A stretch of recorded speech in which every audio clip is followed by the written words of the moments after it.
All right, thanks for joining us on the 5MX Sales Summit. First sales summit of its kind, and hopefully one of many to come. We've got a great lineup today. We've got Dave, Andrew, Carson, Chris. They're going to give a little introduction. They want to know you. They want to know where you come from. And then today we're really going to talk about sales culture and how that's been impacted by COVID. And, at one point we thought we were coming out of this, but it's still hanging on. So be interesting to kind of hear from everyone how sales cultures have changed and what you're doing to pivot and stay ahead of this pandemic. And so we'll get right into it. If Dave, you want to start off the introductions. Yeah, briefly, I appreciate it, Andrew, and happy to be here. So I'm a sales director here at Seamless.ai. I've been here right at a year. Today is my year anniversary. With the organization, been in sales about 14 years, and before that, actually did about 9-10 years active duty in the military. So I have a little bit of a diverse background, but happy to be here today. That's awesome. Andrea. Hi, thanks for having me. I'm Andrea Johnson. I live in Virginia, and I am the sales VP for Beyond. We're a business solutions company. I started with Beyond in the selling role that we call business advocates, and grew within the organization from our inception starting in 2017. I'm excited to be here today and talk with you more about how things are changing throughout COVID. Thanks. Carson. Hello, everybody. Andrew, thanks for having me. Carson Hetty. I'm a sales director with Microsoft for 7.5 years. Been in sales for about 20 years with some big companies and small companies, most notably AT&T and Microsoft, and also an author of 4 books. Excited to be here. I've experienced a lot of learning and growth over the last couple years, and happy to share some of those learnings with the team and with your audience. Awesome. And lastly, but not least, Chris. Yeah, thanks, Andrew. My name is Chris Nelson. I work for a company called Coschedule based in North Dakota. We're a marketing project management software. My official title here is head of revenue, but what that means is I manage our sales and account management teams. I've been here at Coschedule for about 4 years now. I've been in sales for probably 15 plus years, and kind of similar to Carson, some big companies and some small companies along the way. Awesome. Well, again, really thank you for bringing your expertise to this sales summit today.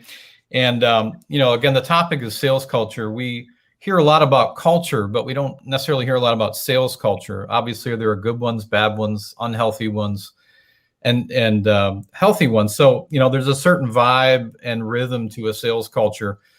Some lead to great results and others not so much. So some define it as attitudes, values, and habits among its members. It's not about the beer fridges and the ping pong tables and the beanbag chairs. There's a lot more to it than that. And we're going to unpack that. But first, COVID obviously has had a tremendous impact on sales and sales cultures. It's essentially a crisis and continues to be so. And, even McKinsey has kind of stated that COVID has changed B2B sales forever. That's a pretty big statement. So I'd like to get the conversation moving and really ask you, how has COVID impacted your sales culture and sales organizations? And what have you done to kind of pivot and adapt to this new reality? Anyone's welcome to come ahead.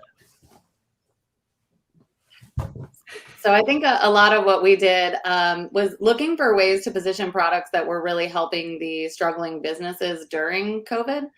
We came out with a product that we called Storefront that gave businesses the ability to take their local brick and mortar business very quickly online.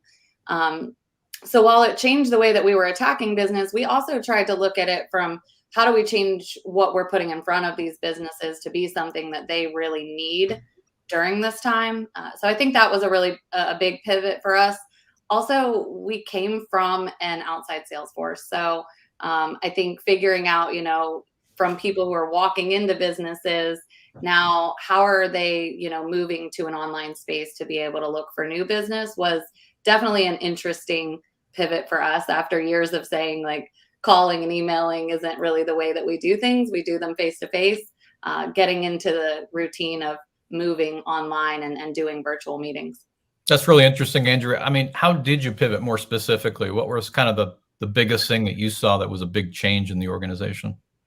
I think getting a lot of people more used to social media, especially with our veterans, right? They just, it wasn't a sales area for them. So getting them used to using sales tools online, I think was probably a pretty large shift for us, especially with our veteran group. Awesome. Yeah, I think that for us, it was a little bit different. We were fairly equipped to do this from the start, in the sense that we weren't an outside sales force, primarily inside sales force, really familiar using Zoom to begin with. And, so in some ways, even including the product that we're selling and with allowing marketers to do their work from anywhere versus just being in a conference room, we were in some ways an advantage at the start. But I still made the joke all along that I wish we were selling hand sanitizer or bleach wipes last year. That would have been a lot easier. But I think one thing that we kind of pivoted on real quickly was trying to align our collateral, even from a marketing standpoint, to go along with the message that we were saying as salespeople, which was, doing your work from wherever work needs to happen, not necessarily inside the conference room and things like that. So that's one thing that we try to do, coming up on, I suppose that's almost 18 months ago now. I feel like that was sort of sorry, go ahead, Dave. No, it's been interesting. I get the ability to talk to small businesses, large businesses every day. All right. That's the beauty of, I love, working here and understanding it. And what I heard over this past, 12 months has been that word pivot, like so many times. It could be, hey, we used to do it at trade shows, and now how do we do it?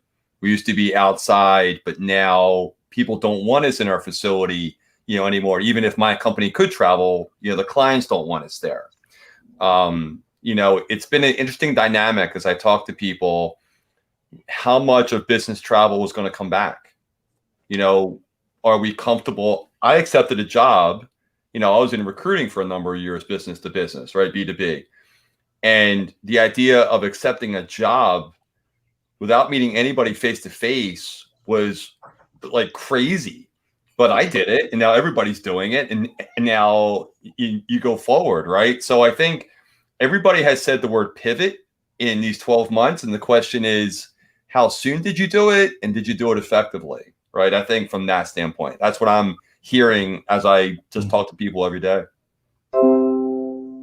Yeah, I think one of the key elements, you hit on it, Andrew, is that sales has changed, but it's changed because the playing field has changed. The variables have changed. The fundamentals are still there as far as relationships and resources and people and process. But I think what's really shifted is the parameters and meeting people where they are, whether that's customers, meeting the team where they are. I've never managed a fully remote workforce in my entire career until now. And even when they were spread out, you still had the opportunity to travel and get together.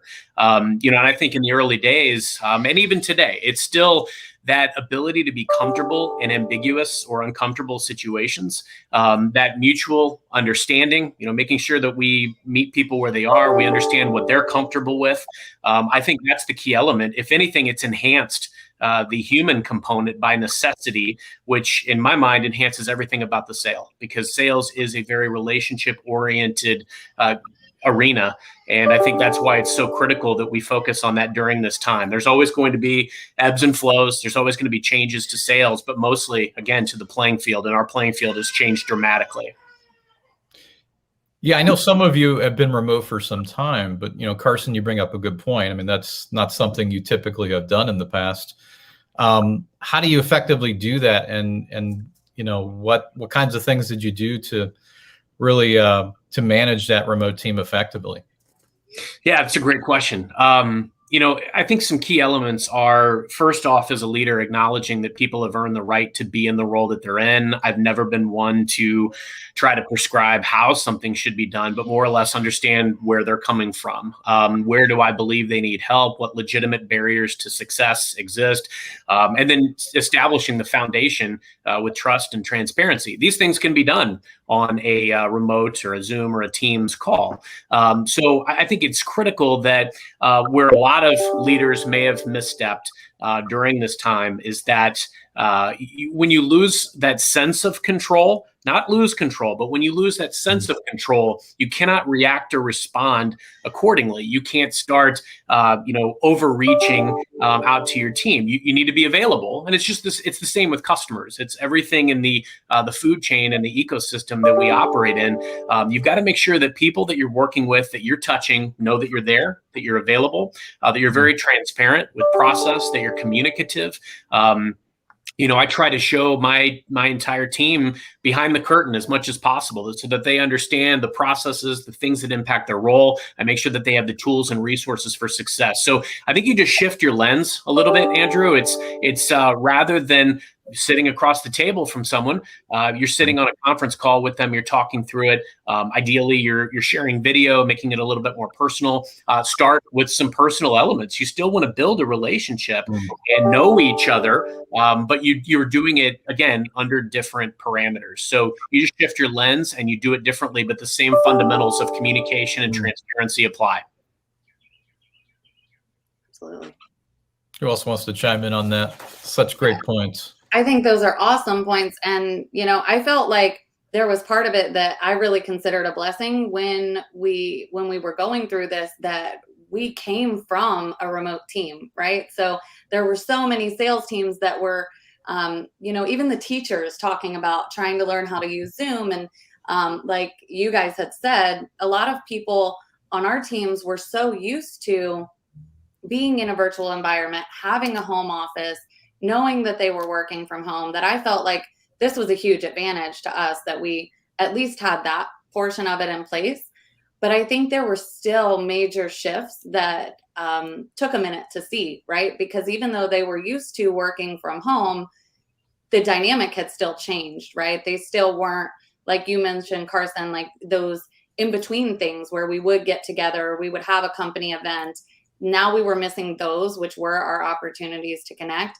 And then they were also missing a lot of that FaceTime that they were getting out in the field. So just that more secluded, and how do we do more together in the virtual environment? How do we build more teamwork? And I think one of the things we did was building in a lot of optional meetings, opportunities to connect with teammates that, maybe you're available, maybe you aren't. Not a ton of these conference calls that are mandatory where we're taking people away from selling time, but opportunities for them to be able to have water cooler connections and, open conversations and collaborate together. I think that was a big thing that was really important during all of this. Just to follow up, Andrew, as remote had been happening for some organizations, now that things are opening up a little bit, how do you prepare people to go back into kind of a face-to-face scenario? They've been 16 months in a remote setting. What kinds of things do you need to do to prepare people to go back into that situation? So I think kind of like Carson was alluding to, like, I think it's a lot about meeting people where they're at. There were people throughout that their personal choice was they were comfortable, they put on a mask, and they were out in the field working the whole time. There were other people who chose to work from a computer using, social media tactics and things they were learning in workshops we were doing, and work internally. And they did that, maybe through the end of the year, right? So I think it's really was more about the individual person, what they needed, where they're comfortable. And I think when they were ready to get back out and do some of these face-to-face meetings, they did. But it gave them the ability to now, it's a huge blessing to have another tool in your toolbox. This is one of the things that came out of this that was an advantage, is maybe before you did only sell face-to-face, you were only walking into customers' businesses. Well, now, even though you can go back out and do that, you also have this tool in your toolbox where you can use, using social media and doing things online and doing more digitally as well. So I think it kind of compounded into a good thing for them to have the extra options.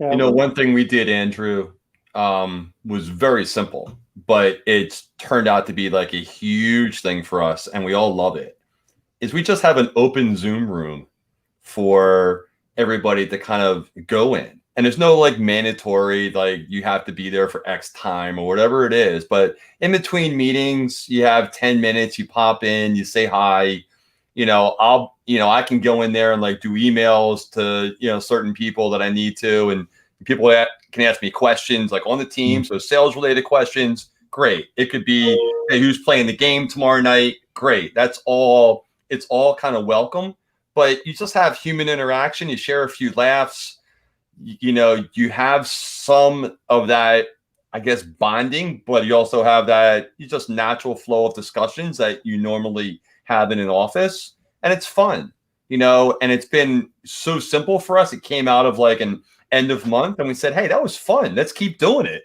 And all of a sudden now it's like a permanent part of our, process, our culture, so very simple techniques, but, let's all get together and kind of share a 5-minute laugh real quick goes a long way to kind of, helping the rest of the day. Yeah, it was. I think those are all great points, and it was maybe a little bit the same but different for us here at Coschedule. North Dakota, just from a population size, COVID wasn't maybe quite as big of an impact in terms of offices closing and businesses closing for such a long time. So I think we were only remote for, let's say, 3 months at most. But there was some challenges in that time because there was an article, it wasn't me who read it, but it was someone else on our leadership team that said that trust is built between the meetings, right? From an internal standpoint. So we were trying to figure out how do we replicate that, because we're a smaller company. We got some fun startup things and things like that. And how do we replicate some of that fun and some of that energy that happens every day at work? And we did some of those things that Dave was talking about. It'd be 4 o'clock. There would be an optional meeting on your calendar, which would be a Zoom happy hour. And then we change it to, we have a company meeting once a week, just kind of a quick check-in on how the week went, how our quarterly goals going. And we'd have themes for Zoom backgrounds that week. And it'd be, I can't even think of them right now. It'd be, what's your favorite movie or favorite activity? Stuff like that would be the Zoom backgrounds. We give out gift cards for the most creative backgrounds and things like that. So just trying to figure out how to replicate some of the fun that we technically have at work into more of a, we're still working, but we're just in different places now. Did you get a lot of participation, Chris? Because I know after a while it seems like a chore, right? You show up because that's what we do, right? It's become kind of the norm. But did you get a lot of engagement, and did you see that engagement kind of drop off over time? Yeah, and again, this wasn't for very long. Like I said, a three month time frame at most. And I would say engagement, started off very, very high, and then it started to dwindle a little bit. So then we'd come up with different ideas as a leadership team within the company saying, okay, not only is this a Zoom happy hour at 4 o'clock, but there's also going to be a trivia contest. And we'd, rotate the topics between, even company history type trivia to random things. And we just tried to figure out ways to inject fun because we're used to trying to work really hard and have a good time doing it here. I think that's so key. Not only just building team, right? But, just having some downtime to not necessarily think about work per se. Yep. Right. So that's awesome. We did. Anybody else in kind of implementing some interesting things to keep, salespeople engaged, especially remotely? Yeah, we did the trivia thing as well, which I really liked. I thought that that was a lot of fun. We've kind of rotated it out right now. The same thing you're mentioning, like engagement drops over time, and then maybe you bring it back later and people are more excited about it. But I think we rotated in, product questions so that it was teaching you something. But then we also rotated in a lot of team questions about your actual teammates. So it was the opportunity to learn more about each other. And if nobody could answer the question, what is, Dave's child's name, right? And then they would find out during the week. They would call each other and get to know each other a little bit better and realize that, hey, these personal connections, because we're not doing these company events where you do have more time to talk about, how many kids do you have, or where are you from, or what do you like to do in your free time? Those conversations get sparked a little bit more from that, which I just think is so important. It is part of the difficulty managing that outside sales team. Is collaboration is so key within a sales team overall. And if there's not that personal connection where they feel comfortable calling somebody to have that interaction, or comfortable posting their question, using Teams or whatever communication platform, if they don't have those connections to feel like they can do that, then I think you see that actual collaboration drop off as well, which the team events, right? The goal is, can we get everybody having fun? Can we get everybody enjoying their job enough where when you do have a hard day, you have the transparency and the openness to be able to reach out to a teammate or reach out to a leader, and you guys know each other well enough to be open about that. So I think that's definitely a challenge, and an increasing challenge when so many places went virtual. I think it's even, and Andrew, you mentioned that, like building that trust between meetings. I think, I'm not sure it was you or Chris who said that, man, but if it was Chris, man, forgive me. But the thing that I find interesting now is onboarding new people. So now we bring in new people into, we may have never met you face to face, but now you're part of our team, part of our culture. Now, hey, how do we do this? How do we do this virtually to start building that connection? You're not on an island by yourself. Onboarding's hard enough, right? Now we're going to do everything virtually, and you got to feel comfortable enough to come to me on these tough days in the beginning, because we all know in the first 90 days, you really set the stage if that's going to be a long-term player for the company or not, and success and all that ramp period, right? So the onboarding, the culture, that's all different, right? During COVID, that's a whole different game as well. And that's just a challenging piece. But to your point, Andrea, of kind of what you guys are doing, that's all, if I feel comfortable with you as a person, I'm going to feel comfortable with you as a leader, and I'm going to share more and overall success. So. Yeah, I think, Dave, that onboarding piece is so critical. What things have changed due to the pandemic that you weren't doing before in an onboarding process? Man, I'm going to let everybody here talk. Yeah, anybody chime in. There's some good ideas out there. Like, for us, before for me at least, before anybody would come in, it's a phone call. Right? Like on day one, I don't want you coming into the Zoom, meeting saying hi, right? It's a phone call on Friday afternoon. Maybe you start Monday, or, something of that nature, right? A hey, you're coming in, but let's at least talk on the phone for a half hour before we come into the Zoom meeting and meet everybody, and you're on camera and go, right? So I think it's just trying to build that, connection before day one. Can I do that? So. Yeah, and Andrew, you hit on something really interesting, because as you indicated, we're in unknown terrain today. So everything we do is novelty. We're not going to always get it right per se, but we learn from it, and we continue to, I'll use the overused word pivot again. But we were in unknown terrain in March 2020, and yet we went out with what we felt like was the best move at the time. We've learned and adapted since then. I welcomed a team member recently and was actually able to meet them in the office, but the one that I had welcomed prior, it was a completely remote experience. I think at Microsoft, we've done some interesting shifts with our hiring. There's a lot of geographical barriers now that are broken down, which I find fascinating. That ability to support an account really from anywhere, as opposed to it being prerequisite to hire someone right there. We spent a lot of time really making sure that they have the right resources, which all of those things can be done online. And, I think the other element is, how do you immerse them into the culture? It's important that we're culture obsessed, that we understand, what makes our culture tick, but what is going to make the new hire tick, or anybody on the team. And I love some of the suggestions that were made by this group. We actually implemented on our team a process called the DJ of the week. So we call out, the top performer of the week, some success, maybe some best practice share. We let them pick a song for the following week.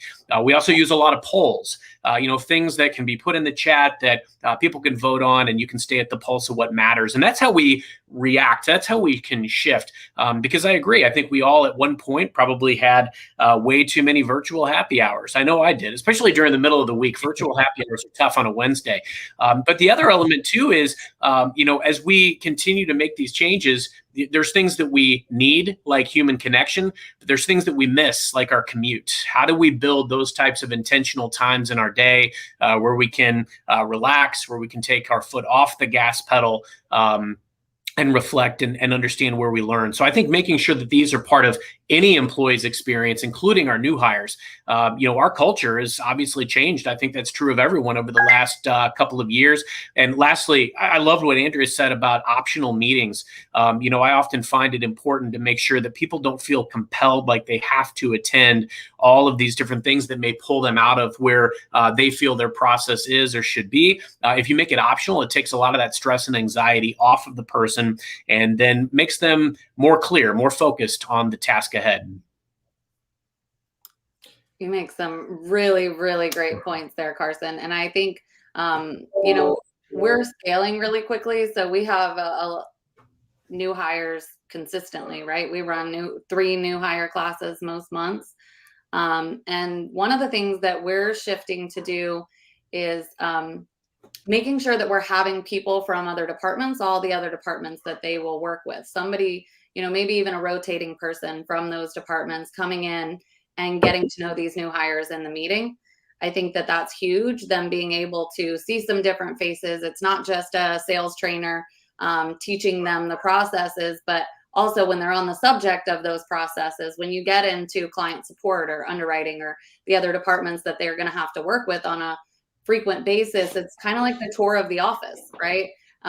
Getting to see that department, getting to see what they do, hear straight from the horse's mouth, what, some things that they can look out for or things that, they should be really excited about for their department, but also just the human interaction, even though it's not true face-to-face, seeing each other's faces. I think it builds a lot of empathy into the process. And I just think that's so important.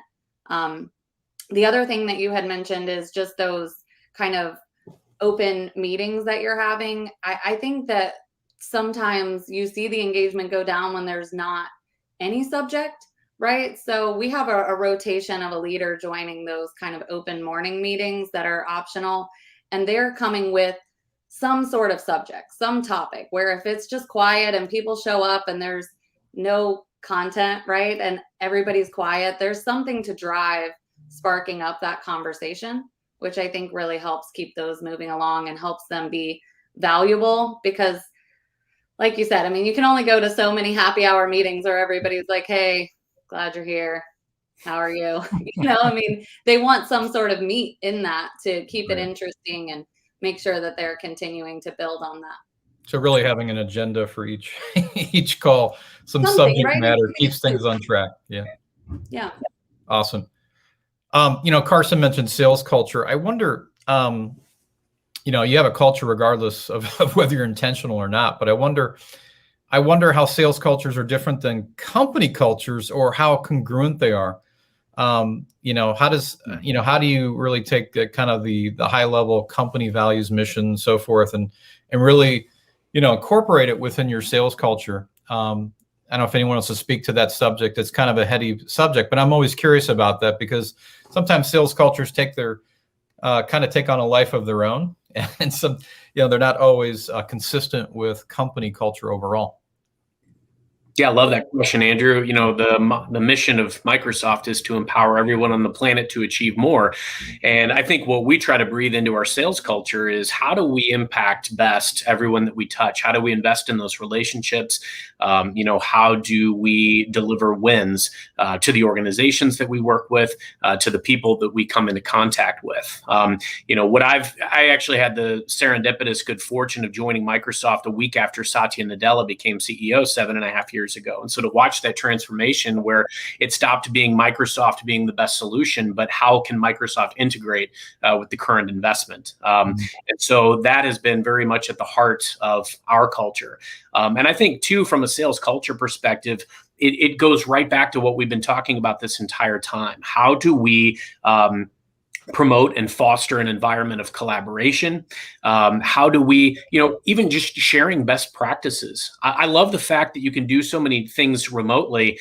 Something was said at the onset of this call that there were, I think Andrea said it, that so many great things have come out of the last couple of years. Doesn't mean that we don't want to ease our way back into some of the things that we loved about 2019, but we go in with new tools and new skill sets. And I think we have to evangelize that.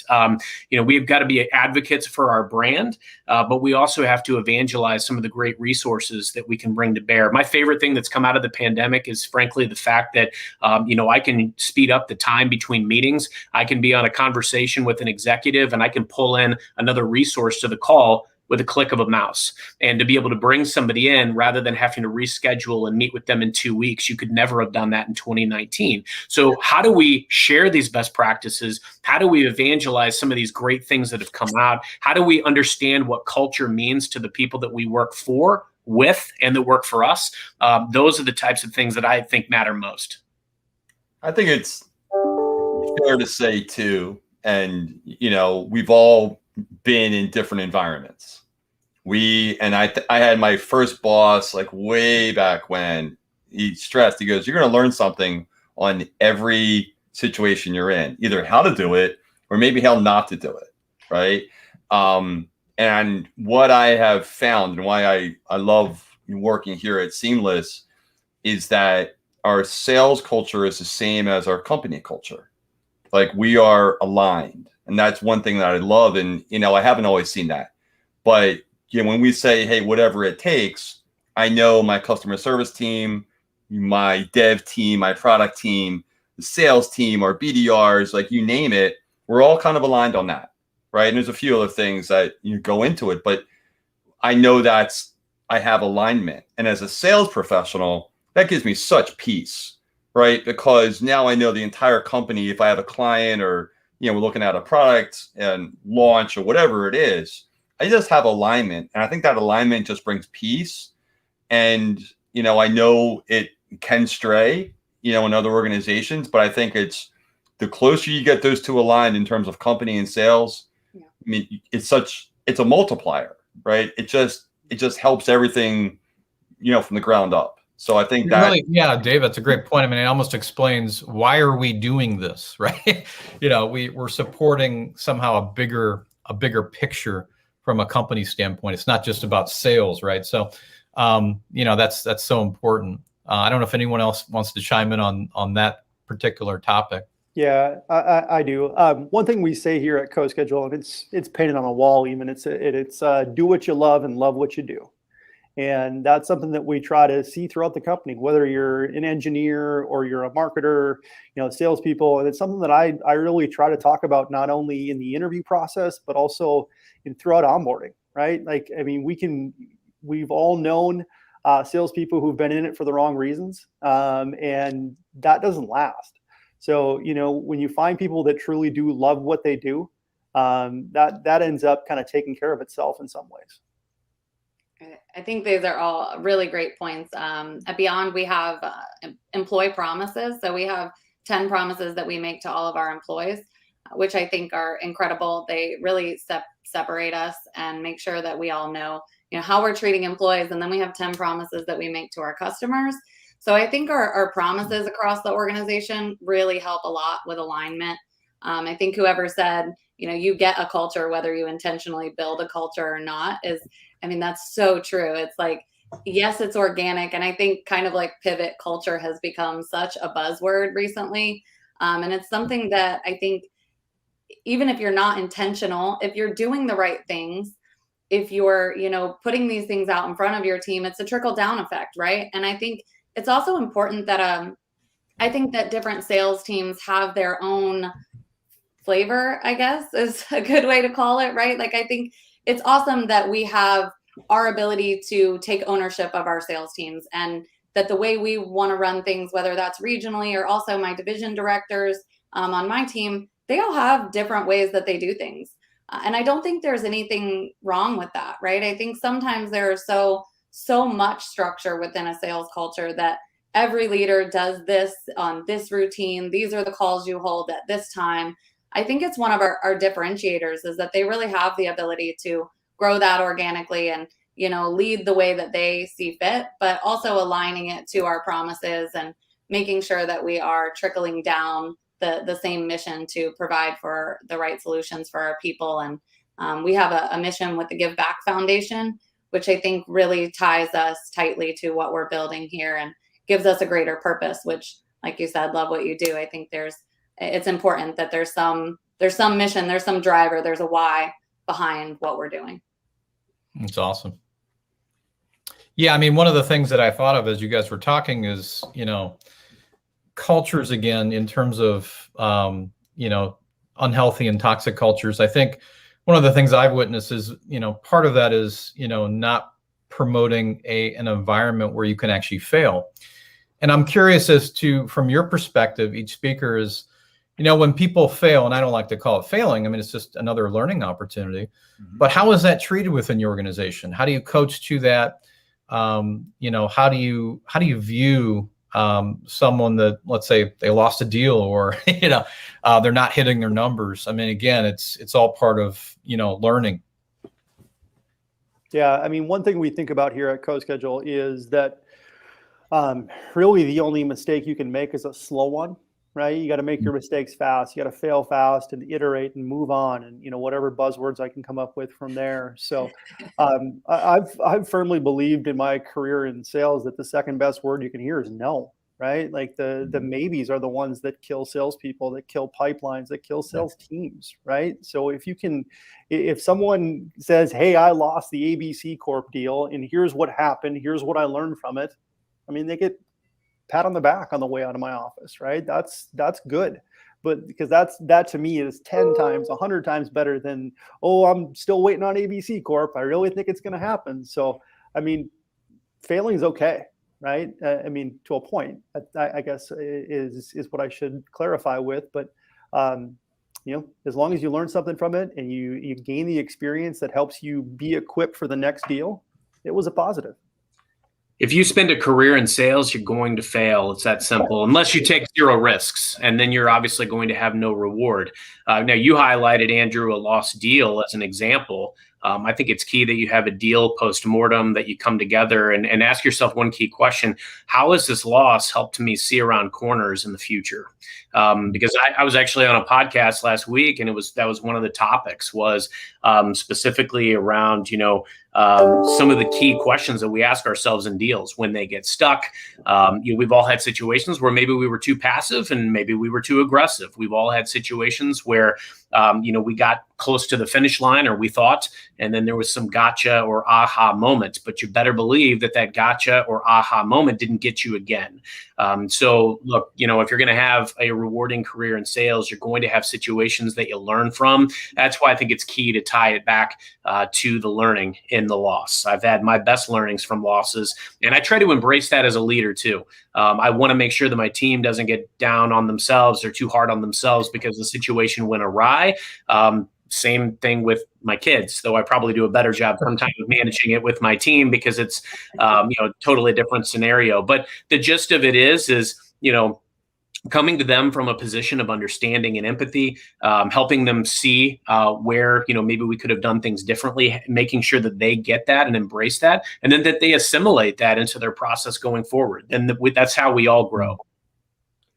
And Carson, I think seeing around the corner, that's what I'm going to write down, right? I like that.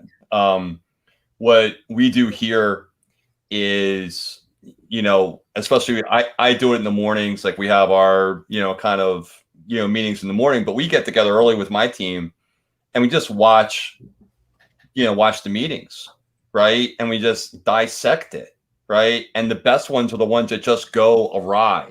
And we can almost go back to that point of that moment where it could have gone two different paths. And that decision, that phrasing, that tonality, that question you asked or didn't ask, however it was, is what we kind of train to, right? So yeah, okay, it didn't go our way. Okay, got it. Let's exactly look at it. Let's learn from it together. I put up my own film, right? I think that's important as leader to go, I'm not perfect at this. Here's one that I totally messed up.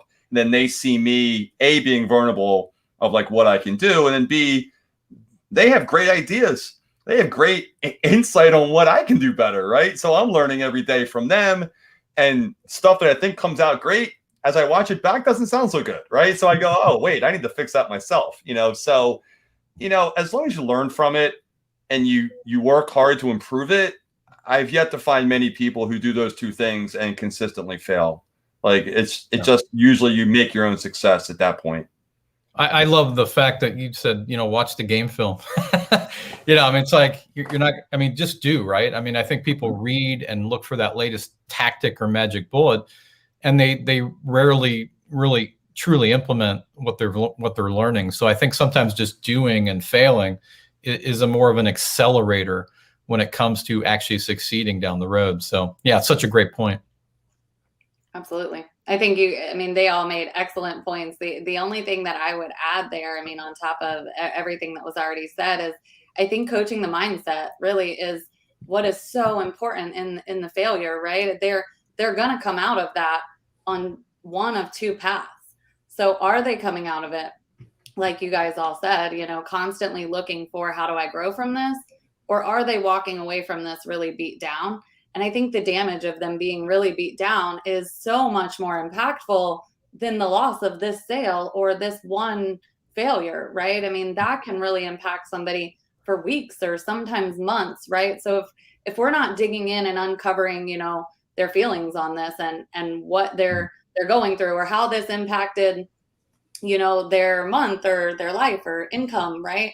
Making sure that we're understanding what the real impact of this was to them and not just the company impact. And then how do we go from here? How do we build? And then looking for the other opportunities. I think it's so important that we're shifting to, all right, what's ahead of us? And then how do we, like you guys said, look for where we're going to bring this growth in.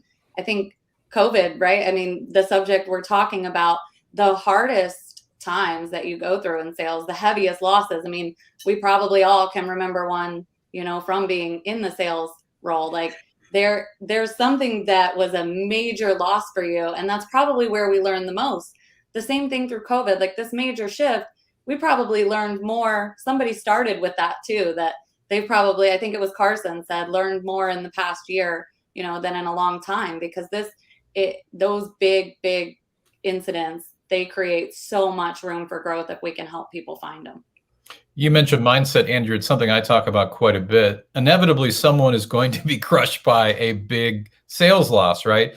So, if they're not able to bounce back, how do you coach that as a manager, as a director, as a VP, to get them back on the horse? Almost like it reminds me of Tom Cruise in Top Gun. How do you get them back in the jet, right? Yeah. So, what do you guys do? What kind of tips can you offer there?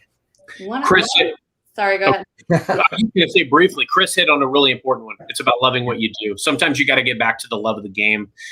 It's really easy to get lost, specifically in the day and time that we're in. It's easy to get down. And there's a lot of stinging losses, but it doesn't mean that they have to keep you down on the mat. It's a choice to continue to press on, but you've got to go back and, I often think of it as I've got to recreate the person I was on interview day. I've got to go back to what got me into this role. Why did I go after this role? What created that intensity, that passion, that love of the game that got me to where I was? Does a lost deal change that? Absolutely not. So it's a conscious decision. I love that we're going down the mindset path because it's so important. We've got to make sure that we embrace the wins and losses that come with the game that we've chosen. But like Chris said, it all comes back to the love of the game. Yeah. About 10, 12 years ago, I was selling banking software, and the deal still stings a little bit if I can remember it still today. But it was at the finish line, everything looked great. Then out of left field, something happened and it didn't close. And I was talking about it retro with actually my boss's boss, and he's like, hey, it looks like you did everything right.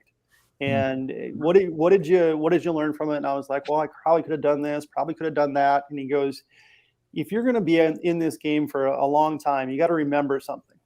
Some will, some won't. So what?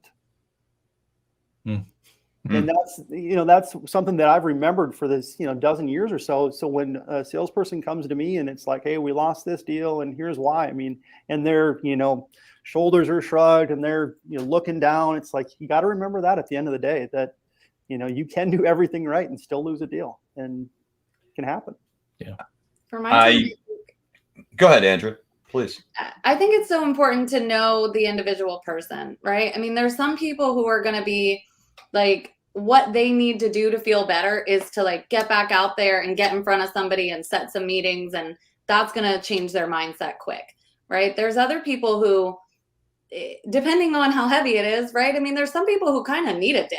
Like maybe you should just take a half a day and spend some time with your family and take a moment just to reset, kind of like Carson was saying, you know, go back to what your reasons are. But I think knowing what each person needs, I think sometimes there's a, hey, let's break this down now. Sometimes there's a, hey, you know, take a break and let's come back to it later. Sometimes they don't want to do that in this moment. Like they're just having a rough day. They just got beat up and their personality is going to totally push away what they're learning in this moment. So kind of giving them a chance to reset and then being able to come back to the table before that next appointment even. Like, hey, let's just talk a little bit before you go into this one so that, you know, you can bring some of what you learned from the last one.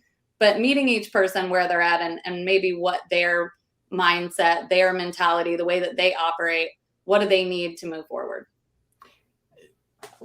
And heck, I was going to say something, but I'm going to comment on that, Andrew. That's awesome. I mean, it's listening, right, to what that person needs. I know for me personally, I just want to vent for about 2 minutes and my VP knows it. And then he's going to say, okay, you done? I'll go, yeah, I'm done. Right. And then that's it. And then I'm on to my next one. But everybody's a little bit different. They may want coaching, right? They may want that, you know, feedback, and that's fine. We can do that. You know, the other person may want to vent. That's me. Hey, just let me vent. Let me go. Then we'll come back and train on it and, you know, dissect it. I'm a big sports, you know, analogy. You know, I kind of put that into my framework and I kind of say, look, you know, I can hit this ball 405 feet, right? Unfortunately, someone caught it. And I'm sorry, like that's how it goes, right? And I can hit, if I hit 300 and the closing rate, you know, whatever it is per industry, per company, it's going to be, let's just say it's 30%. I mean, 70% of the time you fail. Yeah. Big deal, small deal, at the end, in the beginning, whatever, you fail. And, you know, and that's what you have to kind of come to understand. And when you understand it and accept it, well, now everything gets a little bit easier in terms of how to, when it comes up, you go, okay, that's one of the 70%. And now I have to kind of, you know, get back in there. So, but these are all really good ideas, you know. Yeah, I've heard some of those really great sports analogies used like with actual metrics of some of the greatest in sports. I'm not as good on the sports buff stuff, but there's some of them that are really good that talk about, you know, people that, you know, as the greatest players of all time and what their actual stats are is really interesting. And I think keeping that in perspective in sales and how many, you know, at the end of the day, even the greatest, right? Some of it is a numbers game. And I think salespeople like hate to accept that. They want to be better than the numbers game. I think all of us do, but at the end of the day, there are some true numbers built in there and we just have to go back after it. Yeah, I would say it is a numbers game, but you want the numbers game to be in your favor. So, yeah. And to your point, Andrew, I'm reminded of Babe Ruth. I mean, that's a clear example, right? More strikeouts than home runs. So, yeah, that's awesome. So, you know, I'm curious, you know, we talked about coaching and mindset. You know, obviously, you know, from my perspective and my experience, I mean, everybody's a little bit different. They require something different. How do you get to know people more individually, and how intentional are you about that personalized approach when it comes to coaching? Dave said it. It's the listening element. I mean, that's how you get to know them best. I think it's key, and I have to remind myself this often, is start every meeting with kind of a personal element or personal moment to the meeting. You know, don't just jump into business. Make sure that you check in, see how their weekend was. Not everybody wants to talk about that, but many people do. And I think it's key for me as a leader. I've got to understand, you know, do they have kids? Are they, you know, building a house? What's important to them? Because frankly, those are their motivating factors. You know, why are they working? Why do they have this love of the game? Those are the types of things that I need to understand. Where do they want to go in their life and their career? Because at the end of it, I'm just an enabler for that. I'm the one who is supposed to remove legitimate barriers to their success and make sure that I am attuned to what matters to them so that I can help this experience be everything that they want it to be. Now, they agreed to be the person that they pledged to be on interview day, but I agreed to make sure that they have all the resources at their disposal, make sure that I am setting up a conducive environment for them to be successful. And you can't do that unless you really know them on a personal level. But I go back to what Dave said, and it's listening. Sit back, listen, ask key questions, but get to know what matters to them most, what makes them tick. That's Yeah, awesome. I think that's great. I think I do an okay job, but I try to manage everyone individually, right? Because there is going to be that person who just wants to tell you about their weekend for 3 minutes before the meeting starts, and that's okay. And other people, like, you ask them a question about their weekend, and they kind of look at you like you got three eyes, right? Like, what's going on here? And then you also have to try to figure out their communication style. You know, what's the way a message is going to resonate with them. And we talk about highs and lows, and I was reminded of it with the baseball analogies. There's a really good salesperson on my team who's a huge baseball fan, but he's like all good salespeople. He's not immune to a slump every once in a while. It's going to happen. And I always keep telling him, just keep throwing strikes, buddy. Just keep throwing strikes, and good things will happen, right? And you know, he's somebody who can get a little high and get a little low at times. So it's about just kind of helping him stay here, and it kind of goes that way for most of my team. Actually, they can be emotional. They can get up high on the roller coaster, and they find the bottom of it too. So it's trying to help people understand that, you know, just continue to do the right things every day. That's how you find success. It's not having 3 good days a quarter. That's not how you find success. Yeah. The consistency of it, I think, is so important. You make really great points. And I think the same thing, like getting to know people and getting to know where they're at. I think, you know, really having that connection with people, some people it's way more challenging than others, right? Like there are some people who really, maybe they don't want to get deep into their personal things. And I think it takes time to build enough trust where they're going to open that up. I think, you know, again, organically, it just doesn't happen overnight. I mean, some people, you know, they come to work and they're here to work, and they don't want to dig into a whole lot of, you know, what did you do this weekend? And you can tell yeah, it was great. I had a great weekend. And that's the end of it, right? So I think those situations where you have the opportunity to you know, spotlight somebody or really bring them to the forefront to be able to share knowledge, you know, maybe if they don't want to share personal things, if you can highlight them in a way that they can share work things, right? If they can put themselves out with strategies that they're using or ways that they go about closing things or certain techniques, I think this can help to build trust as well, for them to see that they have an open forum to talk about the things that they are comfortable talking about at work. And then over time, I think that barrier breaks down where you've built enough trust, where you do get to know the more personal side. I think, again, a huge advantage of this virtual work environment, we were talking about it before we went live, is that you do see more of people's personal world these days. It's just, you've just had to, and we've had to get more comfortable with, you know, I have 2 young kids, and my whole team knows my kids now, right? Because they're going to come in at some point during a meeting. I mean, it's going to happen. And I think that also gives them the transparency that, hey, I know you've got kids at home, or you're working from home, and we meet each other's kids. They say hi to each other. I think it has helped with some of that, you know, getting to know people's personal life a little bit more. And I think that, I mean, we talked about it like off, you know, before we went live and it kind of bleeds into this. Your mindset, right, is, I don't know if you can have a different mindset of work and a different mindset of home, right? And by that, I mean, you're always affected, right? Like I have a daughter today who's having surgery on the ankle. It's not a big deal. Mom's with her. I know she's good, but is that 10% of my brain right now? Absolutely. You know, and I'm willing to share that with my vice president, and he knows, and it's the, you know, thing he asked me today in Slack, and, you know, hey, how's it going? Right. But some people won't share that, but it's still impacting them.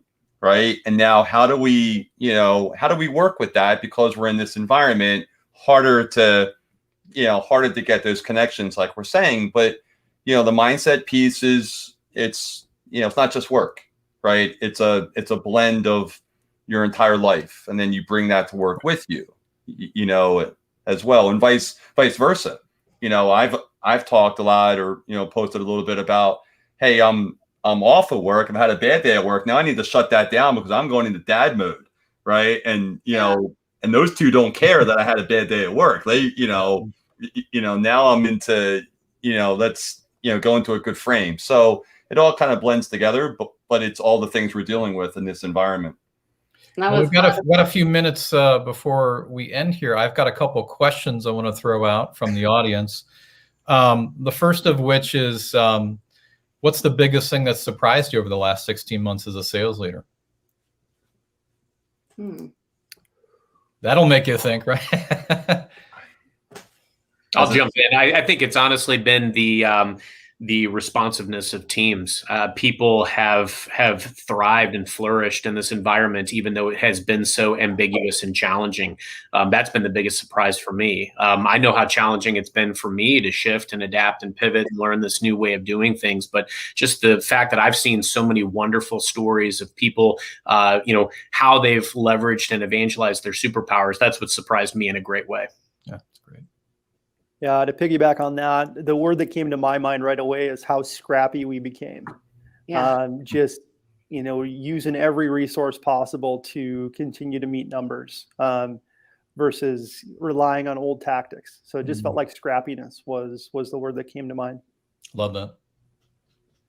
Yeah, I'll go with it. Like I said in the beginning, I talk to every industry, every size company every day. And what they have, the message I've heard over the past year has been, hey, we had to change, and we had to change quickly. And this is how we're prospecting different. This is how we're going to lead different. This is how we're going to sell different. And as a sales community, we have learned very quickly that, now we have to adapt and grow and just fight. It's different. Every day is different. We don't know what the Delta variant is going to hold. We don't know what next month's going to hold, right? But we've come to accept it and say, okay, this is how it's going to be for a little bit, and now we adapt and go. So I think it's been the biggest surprise, but the biggest success story as well, I think. Yeah, I would just echo, similarly, but I think a lot of collaboration, because we've had to be more creative. I think that has required and developed more collaboration throughout the team, of them really, reaching out to each other, using Teams to be able to communicate new ideas that they have, and really, pouring into creating new ideas so that we can pivot as a team, and that not just coming from the top, but them creating some ways that we can strategize and pivot as a team. That's awesome. Thank you. Just a follow-up question, and then we're going to wrap up here, but kind of a quick answer, if you want to give me maybe a one word, how you would describe a healthy sales culture. And secondly, what needs to change more broadly in the sales profession so that we continue to be successful overall as an industry? Can I do 2 words? So I would say trust and collaboration. And I think that's probably also what needs to change overall. I'll take the one word as openness. If that's a word, I think I'm going to go with openness. Yeah, mine's similar to Dave's. It's transparency. Transparency, it works for not only just everything we're talking about here, just transparency of, whether it's to my manager as to what's happening, to the folks that are on my team, just transparency and not being afraid to ask for help at the same time. Yeah, transparent was definitely going to be mine. And I've seen sales cultures really thrive when there is that true two-way communication. And I think, frankly, that's where we need to continue to evolve our selling cultures, is to make sure that we avail as much as we can of the process and the sausage making as folks need or want to understand. But then on the flip side, that we're communicating to our leadership what's at the pulse of customers. That's how we all get better. Well, awesome. I want to thank each of our speakers today, Dave, Andrea, Carson, Chris. So great. And I know people are going to enjoy the key takeaways from today's event. We have day 2 tomorrow. So I hope you speakers will be able to attend as well, because we'll have a whole new set of speakers. But again, as I said, one of many to come, hopefully. And again, this broadcast is recorded, so people that registered and have attended will get a copy of this. So again, thank you, speakers. I really appreciate it. Thank you so much for Thank having me. you, Andrew. Thank you, everybody. Have a Thanks, great everyone. sales day, okay? All right. Have a great day. Thanks. Take care. Bye-bye.